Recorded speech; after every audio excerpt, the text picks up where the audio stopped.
एक सवाल पिछले कई दिनों से पूछा जा रहा है, क्राइम तक फैमिली मेंबर्स ने भी बहुत सारे मेल किए, और वो सवाल ये था कि आखिर सोनम और राजा रघुवंशी ने इंदौर से इतनी दूर मेघालय जाकर हनीमून मनाने का फैसला क्यों किया था, मेघालय को चुना क्यों किया गया था। क्योंकि अमूमन नॉर्थ इंडिया के जो लोग होते हैं, जो कपल होते हैं हनीमून मनाने के लिए, या तो फिर साउथ की तरफ जाते हैं, कुल्लू मनाली की तरफ, कश्मीर की तरफ, मसूरी, ये सारी जगह होती है। तो मेघालय क्यों? इंदौर पुलिस की कस्टडी में 3 सुपारी किलर और सोनम का प्रेमी राज कुशवाहा करीब 2 दिनों तक रहा। हालांकि केस उनका नहीं था, फिर भी अब मेघालय पुलिस की टीम भी आई हुई थी। इनिशियल इन्वेस्टिगेशन शुरू हुई, पूछताछ शुरू हुई, और उस पूछताछ के बाद जो खुलासा हुआ है उससे इस सवाल का जवाब मिल गया कि मेघालय को आखिर सोनम ने क्यों चुना था। उसकी एक बहुत बड़ी वजह थी, और ये सारी प्लानिंग और साजिश का ये एक बहुत बड़ा हिस्सा था मेघालय। असल में जब सोनम की शादी तय हो गई, तभी से सोनम इस साजिश को रचने में जुट गई थी कि राजा रघुवंशी को मारना तो है, लेकिन कत्ल ऐसा होना है कि कहीं से भी उसके ऊपर शक ना आए, और वो कत्ल एक सिंपल एक्सीडेंट या हादसा लगे। और यही उसके दिमाग में चल रहा था। साथ साथ वो अपने इस साजिश को अंजाम देने के लिए राज कुशवाहा की मदद ले रही थी। जब 11 मई को शादी हुई और 14 मई को वो अपने मायके वापस लौटी थी, 14 से लेकर 17 तक राज कुशवाहा और सोनम यही प्लान करते रहे कि कैसे राजा रघुवंशी को मारना है और आंच भी नहीं आनी चाहिए। शुरू में यह था कि सोनम घबरा गई थी। वो चाहती थी कि जब वो हनीमून पर जाए तो राज कुशवाहा भी वहाँ चोरी छुपे उसके आसपास मौजूद हो, जैसे बाकी के 3 सुपारी किलर। लेकिन पहले प्लान था, पर राज कुशवाहा ने ऐन वक्त पर इस प्लान को ड्रॉप कर दिया। उसने कहा कि अगर बाद में जो भी प्लान है हमारा वो सामने तो आना है, चाहे वो एक्सीडेंटल हो या फिर कुछ और, तो अगर उस वक्त मेघालय में मेरी मौजूदगी रही और साबित हो गई तो सीधे सीधे फिर हम दोनों के बीच का जो इश्क है तो वो छुपेगा नहीं, और दूसरा एक जेन्युइन सवाल पूछा जाएगा कि हनीमून में सोनम और राजा रघुवंशी के राज कुशवाहा यानी सोनम की उस यूनिट का मैनेजर क्या करने गया था। 3 सुपारी किलर तो अननोन थे, लेकिन राज कुशवाहा को सभी जानते थे। यहाँ तक कि शादी में भी वो शामिल हुआ था 11 मई को। तो इसीलिए ऐन वक्त पर उसने कहा कि मैं इंदौर में ही रहूँगा और सब कुछ यहीं से प्लान करूँगा, और तुम घबराओ मत, मैं तुम्हारे साथ फ़ोन पे रहूँगा, तुमको गाइड करता रहूँगा। लेकिन पहली प्लानिंग यही थी कि राजा रघुवंशी को मारना नहीं है, यानी कत्ल नहीं करना है। मौत तो देनी है उसके हिस्से में, लेकिन मर्डर नहीं होना चाहिए, ताकि कहीं से कोई सुराग और सबूत या शक ना आए। तो फिर वह क्या किया जाए? तो यह हो कि एक्सीडेंट दिखाया जाए। अब बहुत सारे ऐसे एक्सीडेंट रोड केस में होते हैं, पहाड़ से गिर जाते हैं, पानी में डूब जाते हैं, बहुत सारा की ऐसी चीज़ें हादसे होते रहते हैं। तो ये हुआ कि मेघालय के चुनने की वजह ये थी, और ख़ासतौर पर चेरापूंजी, कि चेरापूंजी में सबसे ज़्यादा बारिश होती है। दुनिया का दूसरी ऐसी जगह है सेकंड नंबर पर जहाँ वर्ल्ड में सबसे ज़्यादा बारिश होती है पूरे साल। और चेरापूंजी में बारिश होने की वजह से एक तो काफ़ी हरा भरा जंगल है, खाई है, फिसलन है, और गहरी गहरी खाइयाँ हैं। सड़क भी जो है काफ़ी संकरे संकरे कई जगह पर है। चूँकि पढ़ी लिखी सोनम मेघालय के बारे में अच्छे से जानती थी, मेघालय के बारे में उसने काफ़ी स्टडी भी की। अभी उसके गूगल सर्च से ये सारी चीज़ें अब मेघालय पुलिस निकाल रही है, और सर्च में ये मिला भी है कि मेघालय को उसने ऑलरेडी सर्च किया था। तो ये हुआ कि मेघालय ले जाएंगे, और मेघालय ले जाने के बाद किसी ऊंची जगह से किसी खाई में राजा रघुवंशी गिर जाएगा। तो बिना उसे चाकू मारे, बिना उसे गोली मारे, बिना किसी और तरीके से वो सीधे सीधे एक एक्सीडेंटल डेथ होगा, और पाँव फिसलने से गीली जगह पर जहाँ बारिश हो रही है किसी को शक भी नहीं होगा। इसमें ख़तरा भी नहीं था। लेकिन फिर भी कि अगर ये प्लान नाकाम रहा तो फिर प्लान बी था, और वो ये था कि फिर तो मारना पड़ेगा। लेकिन पहली चीज़ यही थी कि कत्ल नहीं करना है, पर उसे मारना है। 3 सुपारी किलर को इसीलिए पैसे दिए गए कि अगर प्लान ए नाकाम रहा तब प्लान बी करना है। वो तीनों भी अपना निकल लिए खुशी खुशी। 17 को, 20 को ये दोनों निकलते हैं। 21 तारीख को सोनम और राजा मेघालय पहुंचते हैं, वहाँ स्टे होम में रुकते हैं और नेक्स्ट डे ये सारे सुपारी किलर भी वहाँ तब तक पहुँच चुके थे क्योंकि सोनम बराबर लोकेशन उनसे शेयर कर रही थी। तारीख जो राजा रघुवंशी की मौत के लिए चुनी गई थी वो 22 मई थी, 23 नहीं। 22 मई को ही, यानी कि मेघालय पहुँचने के नेक्स्ट डे ही राजा रघुवंशी को एक हादसे में मारा जाना था। तब ये लोग पहुँचते हैं। वहाँ जाने के बाद सोनम ख़ास तौर पर उन जगहों के बारे में जहाँ वो ठहरी पूछती थी कि यहाँ ऊंची ऊंची पहाड़ियाँ, खाइयाँ कहाँ हैं। और फिर उसने गूगल मैप के ज़रिए भी देखा। 22 मई को अब वो तीनों सुपारी किलर से लोकेशन शेयर करती है और फिर ऐसी एक ख़तरनाक जगह पर पहुँच जाती है। वहाँ जाने के बाद प्लान ये था कि सेल्फी लेंगे, और इसी सेल्फी के दौरान जब राजा रघुवंशी का ध्यान कैमरा, मोबाइल, लोकेशन और सेल्फी पे होगा, वो उसे धक्का दे देगी और वो गहरी खाई में गिरेगा और उसकी मौत हो जाएगी। किसी को शक नहीं होता एक नई नवीली दुल्हन जिसकी शादी को अभी 11 दिन हुए, क्योंकि 22 तारीख के हिसाब से 11वां दिन था, वो हनीमून मनाने के लिए जोड़ा गया। कोई दुश्मनी नहीं, परिवार से कोई विवाद नहीं, दहेज का कोई चक्कर नहीं। और सेल्फी लेने के लिए ऐसे हादसे हमारे देश में न जाने कितने हुए। हर हफ्ते ऐसी कोई ना कोई खबर आती रहती है। और चेरापूंजी जैसी जगह पर जहाँ बारिश हो रही है, फिसलन है, वहाँ किसी का भी पैर फिसल सकता है। तो सबसे आइडियल यही था प्लान, और चेरापूंजी इसीलिए चुना गया क्योंकि वहाँ बारिश बहुत होती है। 22 तारीख को तय प्लान के तहत सोनम राजा रघुवंशी को ऐसी ही जगह लेकर जाती है दिन में। उस दिन सुबह से बारिश हो रही थी। चेरापूंजी में हर वक्त बारिश होती है, फिर रुकती फिर होती है, लेकिन उस दिन बारिश भी हो रही थी और मौसम थोड़ा ख़राब था।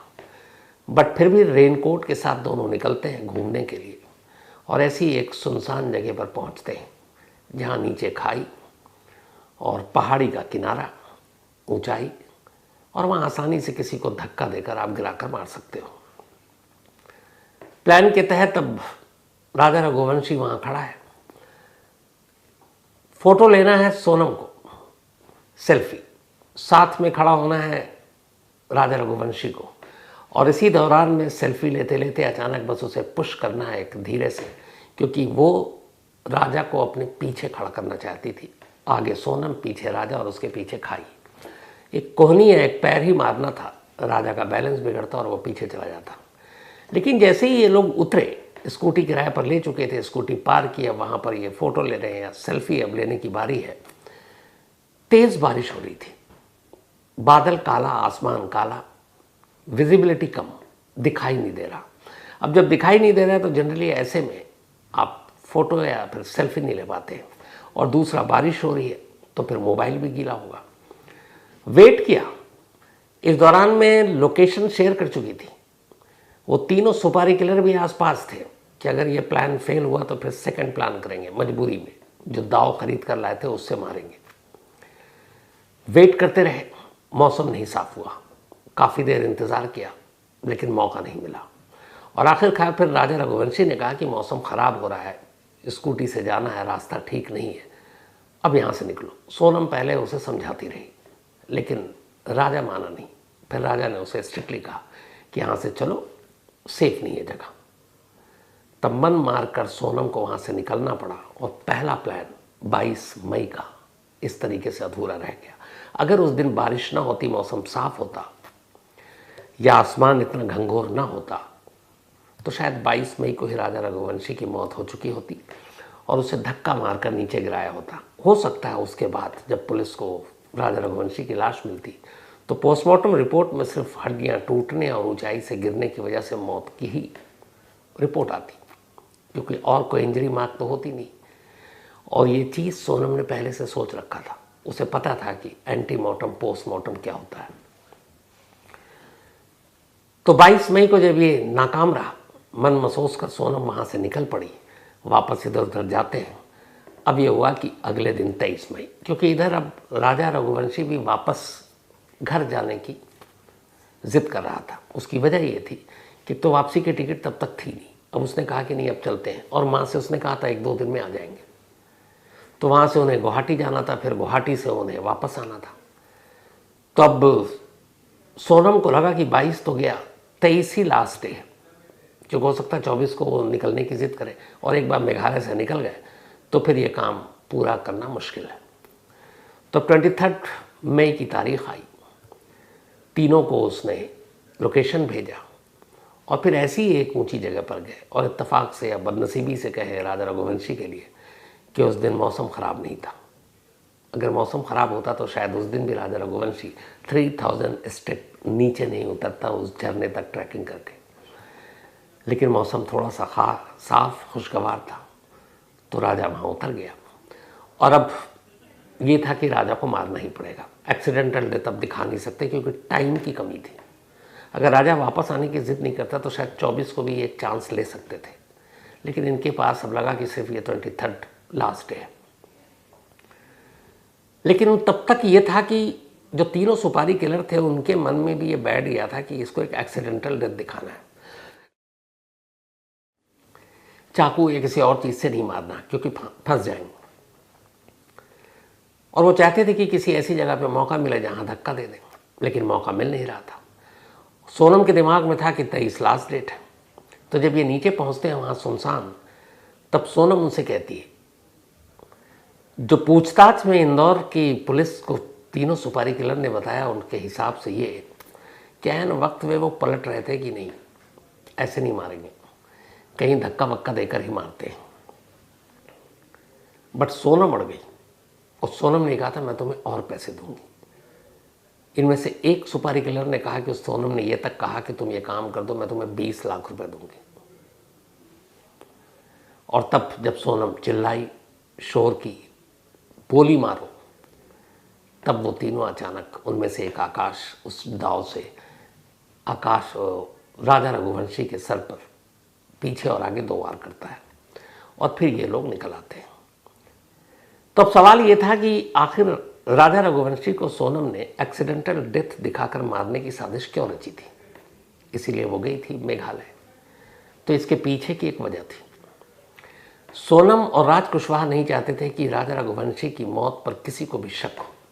ये एक बिल्कुल सिंपल एक्सीडेंट दिखाई दे, और उन्होंने ये भी पता किया था कि ऐसी पहाड़ियों पर चेरापूंजी जैसे इलाकों में ऐसे कई हादसे होते रहते हैं, और ऐसे बहुत सारे एक्सीडेंटल केस पुलिस के पास गए और वो एक्सीडेंट ही बनकर रहा।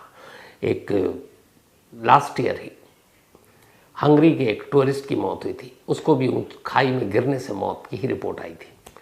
तो ये सारी स्टडी कर रखी थी सोनम ने एक्सीडेंटल डेथ के बारे में भी। तो इन दोनों का यही प्लान था कि राजा की मौत पर कभी शक न हो और ये एक सिंपल एक्सीडेंटल डेथ हो जिसकी गवाह वो खुद हो और उस पर कोई शक करेगा नहीं। इसलिए कि अभी नई नवेली दुल्हन सिर्फ 11-12 दिन शादी के हुए, हनीमून पर गई है, इंदौर की रहने वाली, इंदौर से कभी बाहर नहीं निकली, तो कौन शक करेगा। तो एक्सीडेंटल डेथ से सोनम को क्या फ़ायदा होना था, सोनम ने इसकी प्लानिंग की थी। सोनम का यह था कि एक बार एक्सीडेंटल डेथ से राजा रघुवंशी की मौत कंफर्म हो जाए, तस्दीक हो जाए, इसके बाद वो कुछ दिन एक विधवा बनने का नाटक करेगी, घर पर रहेगी, लोग हमदर्दी जताएंगे कि देखो इस उम्र में मेहंदी भी नहीं छूकी और सिंदूर उजड़ गया। तो ये सारी चीज़ें कुछ वक्त तक वो इसी तरह निभाएगी और फिर एक रोज़ राज कुशवाहा को सामने लाएगी, घर वालों से कहेगी कि मेरी अब इससे शादी करा दो। और शायद तब वो हालात होता कि एक जवान बेटी जो विधवा हो गई, घर वाले भी उसकी खुशी के लिए उसकी बात को मान लेते, शादी हो जाती, राजा रघुवंशी के कत्ल की साजिश कभी सामने नहीं आती। क्या पता राजा रघुवंशी के घर वाले भी उसकी इस दूसरी शादी में शामिल हो जाते। लेकिन जल्दबाजी ने, सोनम की जल्दबाजी ने सारा केस खोल दिया। मेघालय पुलिस ने पूछताछ शुरू कर दी है। शुरू के इंदौर में और अब मेघालय में तीनों सुपारी किलर और राज कुशवाहा इन्होंने एक्सेप्ट कर लिया है कि हाँ वो राजा रघुवंशी के कत्ल की साजिश और कत्ल करने में शामिल थे, लेकिन जितने वो शामिल थे उतने ही सोनम शामिल थे। बाकी पूछताछ चल रही है, जो भी अपडेट होगा आप तक ज़रूर पहुंचाऊंगा। फिलहाल कहानी में इतना ही। अपना और अपनों का ख्याल रखेगा।